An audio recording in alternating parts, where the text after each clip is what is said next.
नमस्कार, आप देख रहे हैं स्पेशल रिपोर्ट न्यूज रूम से। आपके साथ मैं हूं अंजना ओम कश्यप। आज हम स्पेशल रिपोर्ट में सचिन वाजे पर लगे आरोपों के संपूर्ण क्राइम फाइल को डिकोड करने की कोशिश करेंगे। आज हम आपको बताएंगे वो सच जिसकी वजह से दागदार दामन होने के बावजूद सचिन वाजे को इतनी अहम पोस्टिंग मिली। आखिर किसका हाथ था सचिन वाजे के सर पर, और क्यों उद्धव सरकार ने परमबीर सिंह को आज हटा दिया मुंबई पुलिस के कमिश्नर की सीट से।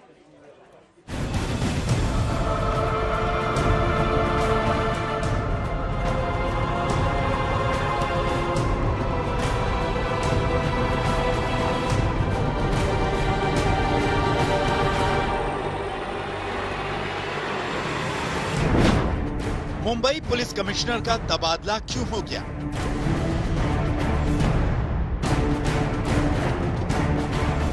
क्या है 3 गाड़ियों की सबसे बड़ी मिस्ट्री?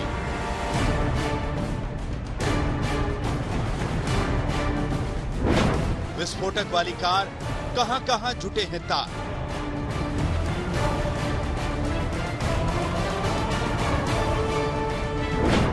क्या है सचिन वाजे पर सबसे बड़ा सस्पेंस?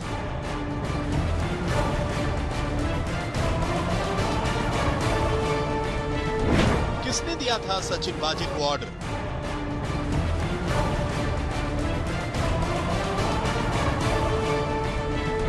क्या वाजे है मोहरा?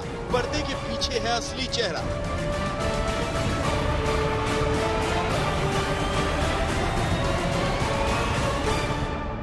एक सचिन वाजे और 1000 राज।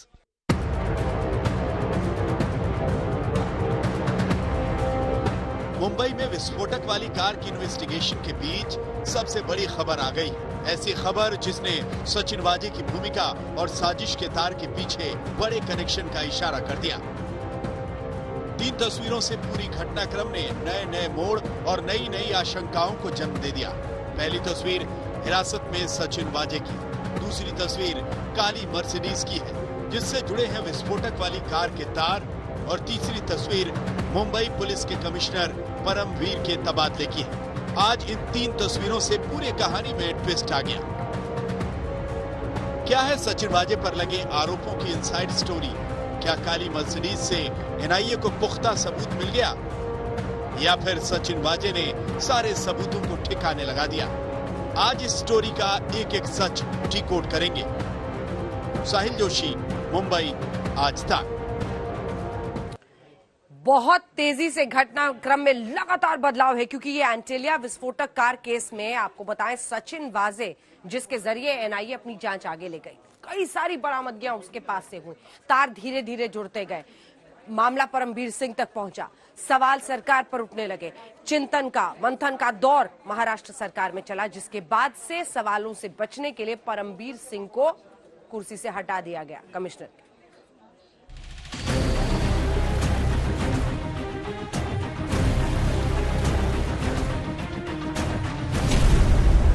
एंटीलिया विस्फोटक कार केस में बड़ा एक्शन।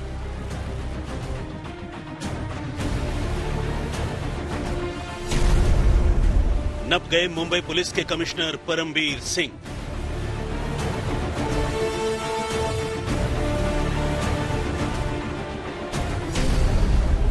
पहले वाजे गिरफ्तार, अब हटाए गए परमबीर।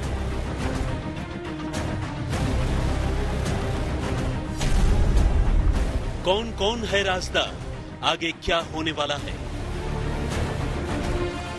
अब तक एंटीलिया के करीब मिली विस्फोटक वाली कार केस की आंच मुंबई पुलिस के अफसर सचिन वाजे तक घूम रही थी। महाराष्ट्र एटीएस और एनआईए केस की तहकीकात कर रही थी। सवाल कई हैं कि आरोपों में घिरे सचिन वाजे का सच आखिर क्या है। अगर वाजे ने एंटीलिया के बाहर विस्फोटक वाली कार प्लांट की तो उसके पीछे की पटकथा क्या है? कौन है साजिश का स्क्रिप्ट राइटर और कौन है सूत्रधार? बीते कुछ दिनों में एक के बाद एक खुलासे सचिन वाजे और विस्फोटक वाली कार को लेकर हो रहे हैं। इसी बीच जांच की तपिश मुंबई पुलिस के सबसे बड़े ऑफिसर तक पहुंच गई, यानी मुंबई पुलिस कमिश्नर परमबीर सिंह। महाराष्ट्र के गृह मंत्री अनिल देशमुख ने मराठी में ट्वीट कर इसकी जानकारी दी। देशमुख ने लिखा, सरकार का बड़ा फैसला, हेमंत नगराले नए मुंबई पुलिस आयुक्त होंगे। रजनीश सेठ को महाराष्ट्र पुलिस के डीजीपी का अतिरिक्त प्रभार दिया गया है। परमबीर सिंह के पास होमगार्ड की जिम्मेदारी है। पुलिस कमिश्नर परमबीर सिंह के ट्रांसफर को एंटीलिया केस में मुंबई पुलिस की किरकिरी से जोड़कर देखा जा रहा है। तबादले से पहले मंगलवार को सचिन वाजे के दफ्तर की तलाशी। मंगलवार की रात मुख्यमंत्री उद्धव से परमबीर की मीटिंग। मंगलवार की देर रात मर्सिडीज कार की बरामदगी हुई। बुधवार को परमबीर सिंह का तबादला हुआ। मुंबई पुलिस कमिश्नर परमबीर सिंह का तबादला हुआ हो, लेकिन उनकी और उनके जो अन्य सीनियर ऑफिसर्स हैं उनकी मुश्किलें कम नहीं हुई है, क्योंकि एनआईए ने जब सचिन वाजे को गिरफ्तार किया है तो उनको ये भी कहीं ना कहीं शक है कि ये जो सीनियर ऑफिसर्स हैं उनको इस पूरे मामले की कितनी जानकारी थी और उनकी क्या भूमिका रही है। मुंबई पुलिस कमिश्नर के तबादले के बाद सियासत भी शुरू हो गई। देवेंद्र फडणवीस ने प्रेस कॉन्फ्रेंस कर सचिन वाजे को लेकर उद्धव ठाकरे पर बड़ा हमला किया। यही कहा कि पूरी साजिश में वाजे अकेले नहीं। मेरा मानना ऐसा है कि इस मामले में ये जो सारा घटनाक्रम है ये अकेले सचिन वाजे नहीं कर सकते, और इसलिए इसमें कौन कौन है इसका भी विचार कि निश्चित रूप से किया जाना चाहिए। कुल मिलाकर मुझे यह दिखाई पड़ता है कि फेलियर ऑफ पुलिस नहीं है, यह फेलियर ऑफ गवर्नमेंट है। आखिर सचिन वाजे का गॉडफादर कौन है? अब यही सबसे बड़ा सवाल है। फडणवीस का दावा है कि साजिश बहुत गहरी है और उसके तार बड़े बड़े सफेद पोशों तक जा रहे हैं। जिस प्रकार से हमारे मुख्यमंत्री जी प्रेस कॉन्फ्रेंस में उनको डिफेंड कर रहे थे, सरकार जिस प्रकार से हाउस में उनको डिफेंड कर रही थी, अगर इतने सबूत मेरे पास नहीं आते तो शायद उसको तो महात्मा ही ठहराया जाता, क्योंकि सवाल पूछा जा रहा था कि ये क्या ओसामा बिन लादेन है, इस प्रकार के सवाल पूछे जा रहे थे। तो इसलिए मुझे लगता है कि कुल मिलाकर इस मामले की तह तक जाना होगा और जिन इंटरेस्ट के साथ, जिन इंटरेस्ट को प्रोटेक्ट करने के लिए उनको वहां लाकर बैठाया सरकार की ओर से, उससे इसका क्या ताल्लुकात है, उससे इसका क्या संबंध है, यह भी हमारी जांच एजेंसीज को ढूंढना पड़ेगा। विपक्ष सवाल पूछते हैं, एक अधिकारी को सर्विस में लेना, उसके बाद जो हुआ है, ऐसे घटनाएं पहले भी हुई है और राज्यों में। लेकिन ठीक है, अब एक आदमी की मौत हो गई है, उसके बारे में एनआईए जांच कर रही है, जो जिलेटिन के टुकड़े मिले उसकी जांच कर रही है। एनआईए का सच सामने आने तो बाद में हम वापस बात करेंगे। एंटीलिया केस में मुंबई पुलिस के अधिकारी सचिन वाजे की गिरफ्तारी के बाद से परमबीर सिंह पर भी सवाल उठाए जा रहे थे। उसकी वजह समझिए। वजह नंबर 1, परमबीर सिंह को रिपोर्ट करते थे सचिन वाजे। वजह नंबर 2, एंटीलिया केस में मुंबई पुलिस की किरकिरी हुई। वजह नंबर 3, मुंबई पुलिस ने पूरे केस को संजीदगी से नहीं लिया। वजह नंबर 4, विपक्ष के सवालों से बचने के लिए तबादला किया। अब तक एनआईए क्राइम ब्रांच के 5 लोगों से पूछताछ कर चुकी है और एनआईए की लिस्ट में कई और नाम भी हैं। क्या उस नाम में कई बड़े चेहरे हैं? दरअसल सवाल यह है कि सचिन वाजे ने जो किया उसके बारे में किस किस को पता था? जो साजिश रची गई उसमें कौन कौन से लोग शामिल थे? मुंबई के पुलिस कमिश्नर को हटाकर महाराष्ट्र की महाविकास आघाड़ी सरकार ने भले ही थोड़ा डैमेज कंट्रोल करने की कोशिश की हो, लेकिन इस मुद्दे को लेकर राजनीति थमती नजर नहीं आती। जैसे जैसे एनआईए की तफ्तीश आगे बढ़ेगी, नए नए खुलासे होंगे, इस मुद्दे को लेकर सियासत और तेज हो जाएगी। कैमरामैन वैभव कनूरकर के साथ कमलेश सुतार, मुंबई आज तक। और आइए आपको सीधे लिए चलते हैं। साहिल जोशी हमारे सहयोगी इस वक्त मुंबई से हमारे साथ जुड़ रहे हैं। साहिल, तमाम कड़ियों को जोड़कर एक बड़ी तस्वीर पर सवाल आपसे करना चाहती हूं, और वो ये है कि सचिन वाजे की गिरफ्तारी होती है। एनआईए के दावे के अनुसार ब्लैक मर्सिडीज कार, जिसमें पैसे गिनने की मशीन तक थी, 5 लाख कैश के अलावा। वहां से ये मामला आगे बढ़ता है। परमबीर सिंह का आज तबादला हो जाता है। अगर इस तरह से अपराध करने वाले पुलिस वाले हैं तो तबादला कैसे काफी हो सकता है, और किसका हाथ था इन लोगों के सिर पर? यह सवाल तो बढ़ेगा। देखिए, कोई भी एक पुलिस अधिकारी जो एक एपीआई रैंक का पुलिस अधिकारी है, वो इतनी हिम्मत दिखा रहा है और उसे लगता है कि वो पकड़ा नहीं जाएगा, तो जाहिर सी बात है कि ना किसी का उस पर हाथ होगा, तभी वो इस तरीके से ये हिम्मत दिखा रहा है। और इसको दो अलग अलग मामले अब नजर आ रहे हैं। एक तो जो मामला एनआईए जांच कर रहा है कि जिसमें हमने देखा कि विस्फोटक रखने के आरोप में सचिन वाजे को गिरफ्तार किया है, लेकिन जो दूसरा मामला है कि जहां पर नोट गिनने की मशीन मिली है और कैश में पैसे मिले हैं, ये एक अलग मामला है जो मुंबई पुलिस को अपने तरीके से सुलझाना होगा। ये जांच करना होगा कि ये कैश की मशीन वहां पर क्यों रखी हुई थी, क्यों इस तरीके से वहां पर क्या पैसे की कोई लेन देन हो रही थी, क्या उसमें वो शामिल थे, जिस तरीके के आरोप अब विपक्ष की तरफ से लगाए जा रहे हैं। तो डैमेज कंट्रोल नहीं हो पाया अभी तक, डैमेज कंट्रोल हुआ है और उसके आगे अब और डैमेज ना हो उसके लिए कहीं ना कहीं लीपापोती तो नहीं की जा रही, उस पर ध्यान रखा जाएगा। और इसके राजनीतिक परिणाम भी भुगतने पड़ेंगे सरकार को, क्योंकि होम डिपार्टमेंट में इस तरीके की चीजें हो रही थी। ये भी आरोप लग रहे थे कि सचिन वाजे सीधे कई मंत्रियों से बात करते हैं और जिसके वजह से पुलिस महकमे की जो डिसिप्लिन है उस पर उसका असर पड़ रहा था। तो जाहिर सी बात है कि अगर पॉलिटिकल प्रोटेक्शन है तो उसकी अलग से जांच होगी और उसके वजह से जो मुंबई पुलिस का नुकसान हुआ है, जो छवि धूमिल हुई है, सरकार का नुकसान हुआ है, वो एक अलग मुद्दा रहेगा इसमें। तो ये मामला इतने जल्दी खत्म नहीं होगा। एनआईए की जांच के बाद भी और भी कई सारे मुद्दे हैं जो एनआईए की जांच के आगे के मुद्दे हैं, जिसके जवाब भी सरकार की तरफ से देने होंगे। ये बात इससे खास निकलकर सामने आती है। बिल्कुल आरोप है और बड़े गंभीर आरोप है साहिल, जिसका जिक्र आप भी कर रहे हैं। ऐसे में अगर पुलिस वाले ही अपराध कर रहे थे तो सिर्फ तबादला कैसे उसका अंत हो सकता है? मामला और भी बढ़ सकता है आने वाले दिनों में। बने रहिए, साहिल जोशी हमारे साथ, हमारे सहयोगी बने हुए हैं। लेकिन अब जो हम रिपोर्ट आपको दिखा रहे हैं, इससे ये ब्लैक मर्सिडीज वाला कनेक्शन समझिए। एनआईए के दावे के अनुसार तो ये ब्लैक मर्सिडीज में सचिन वाजे जाते थे कमिश्नर ऑफिस और उसी में नोट गिनने की मशीन थी। देखिए,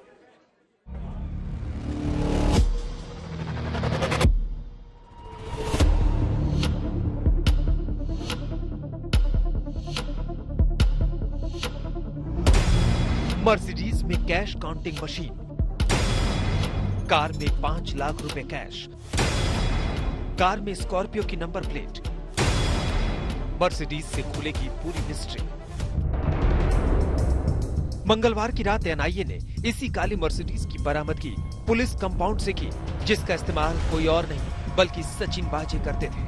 सबसे चौंकाने वाली बात यह है, कार में पुलिस को जो सबूत मिले हैं वो चौंकाने वाला है। विस्फोटक वाली स्कॉर्पियो में नंबर प्लेट फर्जी थी, लेकिन उसी गाड़ी की असली नंबर प्लेट इस मर्सिडीज में मिली, यानी स्कॉर्पियो का सीधा कनेक्शन सचिन वाजे से जुड़ गया। लेकिन कार से जो कैश काउंटिंग मशीन मिली है वो सनसनीखेज है और कई सवाल खड़े करती है। क्या सचिन वाजे वसूली सिंडिकेट चलाता था? कैश काउंटिंग मशीन का इस्तेमाल क्या था? क्या वसूली की रकम को मशीन से गिना जाता था? क्या वर्दी की आड़ में बड़ा रैकेट चला रहा था वाजे? मुंबई में जितनी हाई प्रोफाइल केसेस हुई, जुरिस्डिक्शन किसका भी रहे, कोई भी जुरिस्डिक्शन रहा, तब भी वो केस सीआईयू के पास आती थी। और विशेष रूप से फिर वो बादशाह रैपर वाली केस हो, चाहे ऋतिक रोशन वाली केस हो। और हमको तो ये बिल्कुल स्पष्ट रूप से रखता है कि एक प्रकार से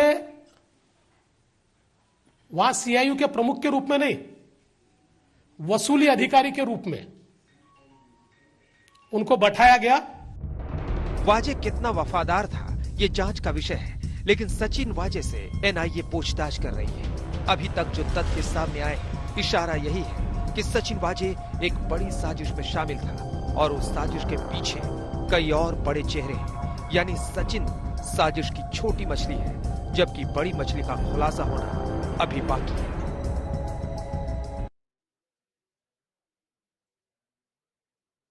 तो ये सबूत जो है वो अब कितने भारी पड़ सकते हैं इन तमाम लोगों पर, ये आपने इस रिपोर्ट में देखा है। अब जरा आपको सियासी वार भी सुना देते हैं। इधर देवेंद्र फडणवीस सचिन वाजे को हथियार बनाकर शिवसेना पर हमला कर रहे हैं, तो संजय राउत ने भी जवाब दिया है। आप ये भी जानते हैं कि बीच में 2008 में सचिन वाजे इन्होंने शिवसेना में प्रवेश किया। कुछ समय तक शिवसेना के प्रवक्ता के रूप में भी उन्होंने काम किया और शिवसेना के साथ बड़े गहरे रिश्ते ये सचिन वाजे के रहे। इतना ही नहीं तो जो शिवसेना के एक्टिव लोग हैं, इनके साथ बिजनेस रिलेशन भी उनके रहे, कुछ कंपनीज भी उन्होंने तैयार की। और 2020 में 19 के अंत में जब शिवसेना की सरकार, उद्धव ठाकरे जी की सरकार आई, तो फिर एक बार सचिन वाजे को वापस लाने का प्रयास शुरू हुआ। और जैसे ही मार्च में कोरोना आया तो उसके बाद कोरोना का बहाना बनाकर एक कमेटी तैयार हुई, रिव्यू कमेटी। और रिव्यू कमेटी ने बड़ा सिंपल सा उसमें लिख दिया कि चूंकि कोरोना में हमको अधिकारियों की आवश्यकता है, हमारे कई अधिकारी बीमार पड़ रहे हैं, इसलिए हम सचिन वाजे को वापस लेते हैं। कोई भी शिवसेना का, जिसे आप नेता बोलते हो, मैं नेता हूं पार्टी का, मेरे जैसे और 7 नेता है पार्टी में। हमारे यहाँ नेता का रैंक सबसे ऊपर रैंक होता है। हमारे जैसे जो प्रमुख नेता है उनके साथ उनका कोई इस प्रकार का रिलेशन नहीं था, बिजनेस रिलेशन। अगर नीचे जहां वो रहता है, जहां काम करता है, वहां किसी के साथ उसका इस प्रकार का रिश्ता होगा तो उससे पार्टी का संबंध क्या होता है? पॉलिटिकल शिवसेना से उसका इस प्रकार से कोई प्रोफेशनल रिश्ता नहीं है। वो तो पहले से ही पुलिस फोर्स में है, उसकी जिंदगी तो पुलिस फोर्स में है। वो क्या शिवसेना की वजह से नहीं शुरू हुई है ना। अब उसको लिया गया हमारे कार्यकाल में, कोई जरूरत होगी, किसी ने सिफारिश की होगी, कोई आदेश आया होगा, कोई कमेटी बनी होगी, कमेटी की तरफ से कोई सूचना होगी, तो इस बारे में अब भूल जाना चाहिए और जो जांच चल रही है वो जांच की तरफ ध्यान देना चाहिए। साहिल जोशी मुंबई से जुड़े हुए हैं। साहिल जोशी, अब तो ये दोधारी तलवार है, एक तरफ एनआईए और एटीएस की जांच पूरे मामले में होगी, सचिन वाजे, मनसुख हिरेन की मौत, तो दूसरी तरफ वो राजनीतिक जंग जो अब हम देखेंगे एक बार फिर से आगे बढ़ते हुए। बिल्कुल देखेंगे, क्योंकि आपने अगर देखा होगा तो देवेंद्र फडणवीस की प्रेस कॉन्फ्रेंस में कहीं भी परमवीर सिंह का उल्लेख उन्होंने नहीं किया। जो उनका सीधा निशाना है वो उद्धव ठाकरे और शिवसेना पर रहा है। वहीं दूसरी तरफ जो तबादले हुए हैं उसका फैसला या उसका जो अनाउंसमेंट है वो अनिल देशमुख ने किया है एक होम मिनिस्टर के नाते, और ये तबादला यहां पर देखने को मिल रहा है। तो कुल मिलाकर शिवसेना बनाम एनसीपी, ये एक अंदरूनी जंग यहां पर दिखाई देती है, क्योंकि होम डिपार्टमेंट आखिरकार एनसीपी के पास में है। और दूसरी तरफ बीजेपी का निशाना बिल्कुल सीधे इस बारे में शिवसेना पर है, क्योंकि उनका कहना है कि सचिन वाजे की एंट्री, सचिन वाजे का काम और जो सचिन वाजे ने किया है उसके लिए उनको जो हिम्मत मिली वो इसलिए मिल पाई क्योंकि उन पर शिवसेना के आला नेताओं का हाथ था कहीं ना कहीं, इसी के वजह से मिल पाई है। तो यह राजनीति यहां पर चलती रहेगी और इस बार विपक्ष के लिए हम ये कह सकते हैं कि ये राउंड विपक्ष ने जीत लिया है, क्योंकि असेंबली में हमने देखा कि किस तरीके से सरकार के पास कोई जवाब नहीं था, जबकि विपक्ष पूरी तरीके से इंफॉर्मेशन के साथ ये हमला कर रहा था। और इसके वजह से सरकार को ये दिक्कत है और इसका जवाब अब शिवसेना के आला नेताओं को भी देना पड़ेगा। अब एक ब्रेक के लिए हम रुकेंगे, लेकिन उससे पहले जरा आपको सुना देते हैं नए मुंबई पुलिस कमिश्नर जिन्होंने अब कामकाज संभाला है। बड़ी चुनौती हेमंत नगराले के सामने, उन्होंने स्वीकारा कि छवि खराब हुई है, परेशानियां हैं, लेकिन इससे पार पाएंगे। सुनिए क्या कह रहे हैं मुंबई पुलिस के नए कमिश्नर हेमंत नगराले। आप सभी जानते हैं कि फिलहाल मुंबई पुलिस एक नाजुक दौर से गुजर रही है।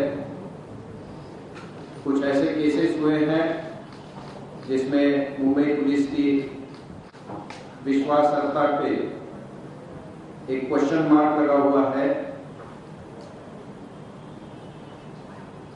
कोई भी ऑनगोइंग इन्वेस्टिगेशन केस के बारे में मैं ज्यादा बात नहीं करूंगा क्योंकि वो सही नहीं होगा। जो इन्वेस्टिगेशन चल रहा है, जो भी एजेंसी के पास है, एनआईए हो, एटीएस हो या लोकल पुलिस हो, वो अपना काम कर रहे हैं। स्पेशल रिपोर्ट में अब हम आपको दिखाएंगे 3 कारों का तिलिस्म आखिर इस पूरे मामले में क्या है। जी हां, सचिन वाजे से ये कारों का कनेक्शन, जिन 3 कारों का जिक्र आप सुनने वाले हैं, आखिर क्या है। क्योंकि इसी तिलिस्म से, इन्हीं कारों से वो राज, वो सच सामने आएगा जिसके जरिए बात बनेगी। आपने सुनी होगी वो स्कॉर्पियो गाड़ी जो एंटिलिया के बाहर थी जिससे विस्फोटक बरामद हुए, वो इनोवा कार जो इसका पीछा कर रही थी, लेकिन जो पुलिस हेडक्वार्टर में लगी हुई काली मर्सिडीज है, असल राज तो इसमें छिपा है।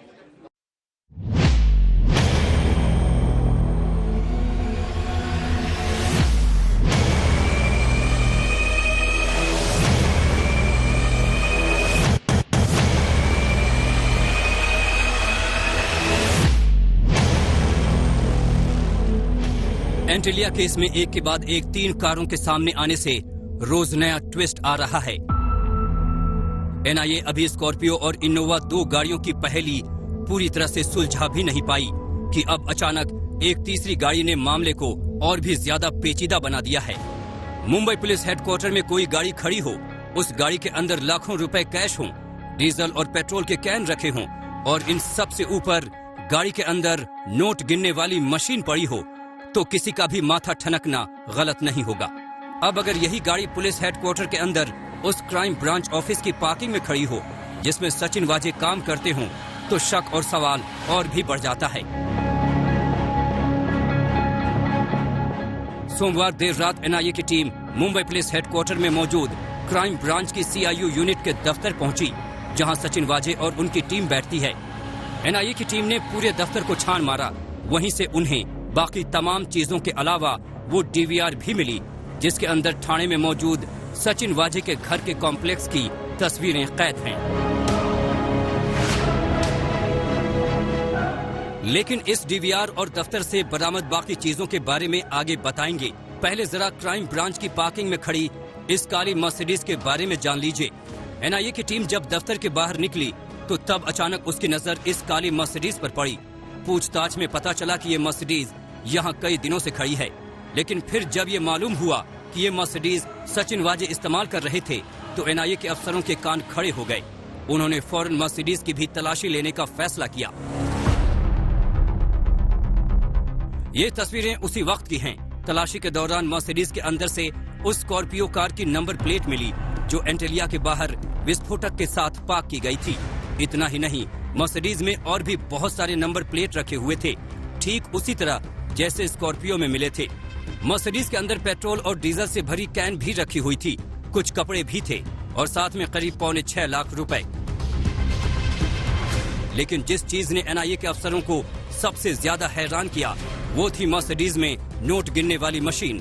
अब सवाल ये है कि आखिर कितने नोट थे जिसे गिनने के लिए मशीन की जरूरत पड़ गई। वो नोट किसके थे, मशीन किसकी है, और सबसे बड़ा सवाल ये कि क्या बरामद 6.25 लाख रुपए के अलावा मर्सिडीज में और भी पैसे रखे हुए थे जिन्हें गिनकर बांट दिए गए। अगर बांट दिए गए तो किन लोगों को, क्या उनका ताल्लुक एंटिलिया की साजिश से जुड़ा है? ब्लैक कलर की मर्सिडीज बेंज को सीज किया है, जिस सीजर में जो स्कॉर्पियो पे नंबर प्लेट थी उसको रिकवर किया है। 5 लाख से ज्यादा कैश रिकवर किया है, एक नोट काउंटिंग मशीन रिकवर की है, कुछ कपड़े रिकवर किए हैं और इसके बीच में जांच जारी है। Thank you. गाड़ी भी था इसमें, ऐसे पता चला? ये गाड़ी सचिन वाजे चलाते थे। ये किसकी गाड़ी है इसके बारे में अभी जांच चल रही है। मर्सिडीज के मालिक का दावा है कि उसने अपनी ये रीसेल कार डीलर को बेची थी। अब ये कार क्राइम ब्रांच के दफ्तर कैसे पहुंची, सचिन वाजे इसका इस्तेमाल कैसे कर रहे थे, उसे इस बारे में कोई जानकारी नहीं है। उसका ये भी कहना है कि वो सचिन वाजे को नहीं जानता है। कार मालिक के मुताबिक फरवरी में गाड़ी बेचने के बाद कायदे से गाड़ी के रजिस्ट्रेशन पर किसी और का नाम और पता होना चाहिए। उसे हैरानी है कि अब तक ये नाम पता बदला क्यों नहीं गया। मर्सिडीज कार के अलावा सचिन वाजे के दफ्तर से एनआईए ने जो बाकी चीजें जब्त की हैं, उनमें 3 अहम चीजें हैं। सचिन वाजे के घर की डीवीआर, आईपैड और मोबाइल फोन। ये वही डीवीआर है जो 27 फरवरी को सचिन वाजे के कहने पर क्राइम ब्रांच सीआईयू की टीम साकेत हाउसिंग कॉम्प्लेक्स से अपने साथ ले गई थी। सचिन वाजे साकेत थाने में साकेत हाउसिंग कॉम्प्लेक्स में ही रहते हैं। एनआईए के लिए ये डीवीआर इस केस में सबसे अहम सबूत है, क्योंकि एनआईए का मानना है कि जिस स्कॉर्पियो का इस्तेमाल एंटिलिया केस में हुआ है वो स्कॉर्पियो 17 से 25 फरवरी तक सचिन वाजे के घर यानी साकेत हाउसिंग कॉम्प्लेक्स परिसर में ही पार्क थी। और ये जो गाड़ी है स्कॉर्पियो, ये स्कॉर्पियो मनसुख हिरेन से इन्होंने खरीदी थी, लेकिन पेमेंट नहीं किया था। और 4 महीने तक इनके पास ये गाड़ी थी, नवंबर से लेकर तो फरवरी तक। और फिर मनसुख ने इनको कहा कि भाई आप या तो इसका पेमेंट कंप्लीट कर दीजिए या फिर गाड़ी वापस दीजिए। तो उन्होंने कहा मैं और कुछ दिन रखूंगा। उसके बाद वो गाड़ी उनके पास लाकर दी और फिर उनसे वापस वो गाड़ी मंगाई गई। जिस दिन ये गाड़ी मुलुंड में उन्होंने वहां पर जहां पार्क की उन्होंने, उस दिन आप देखिए ये गाड़ी में अगर ये गाड़ी चोरी होती तो कहीं ना कहीं कोई टेम्परिंग होता, कोई दरवाजा जो लॉक है उसको खोला जाता, ऐसा कुछ नहीं था। क्योंकि जानकारी के अनुसार मनसुख को यह कहा गया था कि भाई वहां पार्क करो और चाबी लाकर हमको दो। हालांकि एनआईए सूत्रों के मुताबिक डीवीआर के साथ छेड़छाड़ हो चुकी है, लेकिन इसके बावजूद डीवीआर को फॉरेंसिक जांच के लिए भेज दिया गया है। अगर डीवीआर में कैद तस्वीरें बाहर आ गईं, तो सचिन वाजे का सच सिर्फ तीसरी आंख नहीं बल्कि हर आंखों के सामने होगा। एनआईए की तफ्तीश के मुताबिक 17 फरवरी को मनसुख हिरेन की कार चोरी नहीं हुई थी, बल्कि प्लानिंग पहले से ही थी। उसी प्लानिंग के तहत 17 फरवरी की शाम करीब 6 बजे Mansukh Hiren eastern express highway पहुंचते हैं। वहां पहुंचने के बाद वो अपनी गाड़ी सड़क किनारे पार्क करते हैं। गाड़ी ऐसी जगह पार्क की गई थी जहां आसपास दूर दूर तक कोई सीसीटीवी कैमरा नहीं था। एनआईए सूत्रों के मुताबिक गाड़ी पार्क करने के बाद मौके पर ही मनसुख हिरेन ने गाड़ी की चाबी क्राइम ब्रांच सीआईयू यूनिट के एक पुलिस वाले को दे दी और वो खुद कैब करके वहां से मुंबई की तरफ चल दिए। बाद में उसी पुलिस वाले ने चाबी से गाड़ी स्टार्ट की और स्कॉर्पियो लेकर सचिन वाजे के घर साकेत कॉम्प्लेक्स में पार्क कर दी। हमारी मांग ये है, अभी तो एनआईए ये बम विस्फोट या वो जो जिलेटिन वाला मामला है उसकी जांच कर रही है और उसी में उनको अरेस्ट किया है। और हत्या का मामला या मनसुख के मौत का मामला जो है ये अभी भी एटीएस के पास है। मुझे पता नहीं क्या प्रॉब्लम है, पर उसमें जिस प्रकार से एटीएस ने कार्रवाई करनी चाहिए ऐसी कार्रवाई होती हुई दिखती नहीं है। 17 से 25 फरवरी के बीच स्कॉर्पियो के सही लोकेशन के बारे में सचिन वाजे के अलावा सीआईयू यूनिट के सिर्फ 3 से 4 पुलिस वालों को ही पता था। इसमें से एक रियाज काजी है। क्राइम ब्रांच सीआईयू में ही असिस्टेंट पुलिस इंस्पेक्टर रियाज काजी ही वो शख्स भी है जो सचिन वाजे के घर से जांच के नाम पर सीसीटीवी फुटेज वाला डीवीआर अपने साथ ले गया था। यही वजह है कि पिछले 4 दिनों से एनआईए रियाज काजी से लगातार पूछताछ कर रही है। सूत्रों के मुताबिक एनआईए स्कॉर्पियो के रहस्य को उजागर करने के लिए मनसुख हिरेन से जुड़े लोगों से भी पूछताछ कर रही है, ताकि स्कॉर्पियो की बनावटी चोरी के सबूत इकट्ठा किए जा सकें। मुस्तफा शेख के साथ सौरभ वक्तानिया, मुंबई आज तक।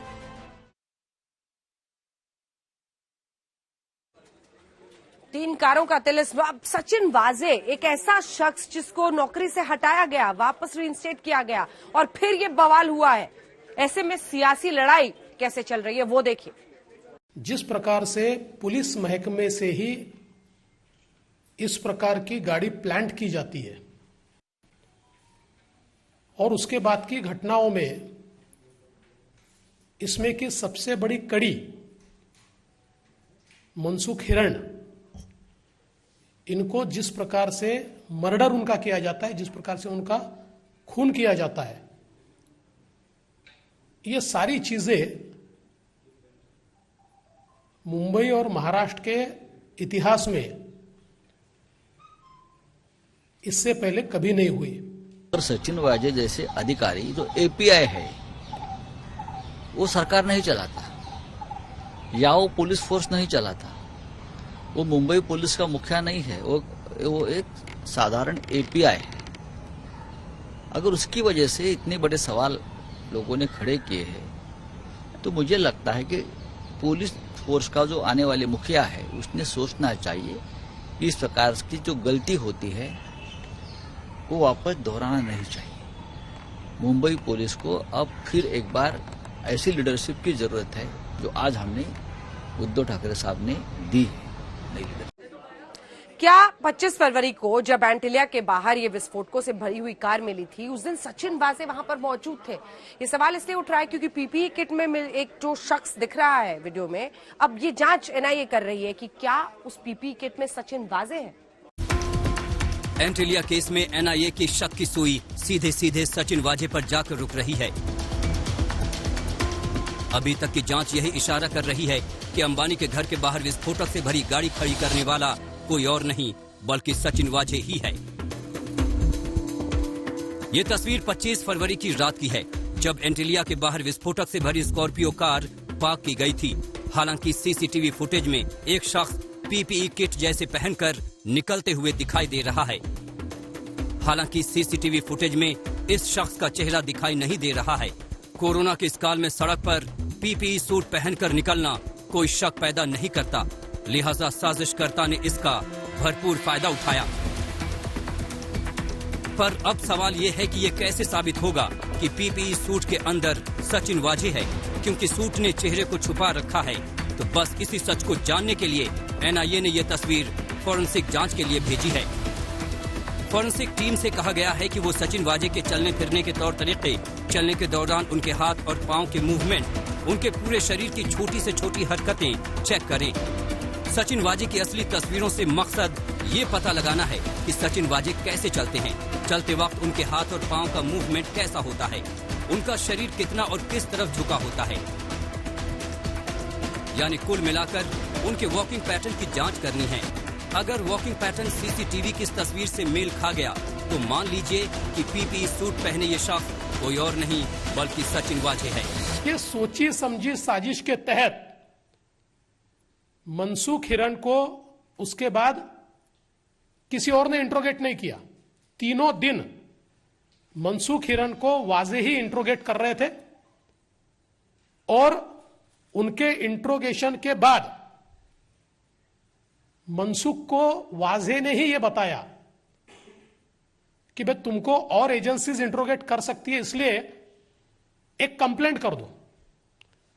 और अपने पहचान के लॉयर के पास वो खुद मनसुख को लेकर गए और मनसुख से कंप्लेंट करवाई कि मुझे अलग अलग लोग बुलाते हैं, मेरी बड़े पैमाने पर मुझे पुलिस से तकलीफ है। और जैसे ही ये साबित हो गया तो फिर इस सवाल का जवाब अपने आप मिल जाएगा कि 25 फरवरी की रात 100 नंबर पर कॉल करने के बाद लोकल पुलिस से भी पहले सचिन वाजे मौके पर कैसे पहुंच गए थे। यानी एनआईए के शक के हिसाब से सचिन वाजे पहले खुद स्कॉर्पियो लेकर आए, स्कॉर्पियो पार्क की, इनोवा में बैठे, थोड़ी दूर गए और फिर पीपीई सूट उतारा और वापस दोबारा सचिन वाजे बनकर मौके पर आ गए। सौरभ वक्तानिया के साथ दिव्येश सिंह, मुंबई आज तक।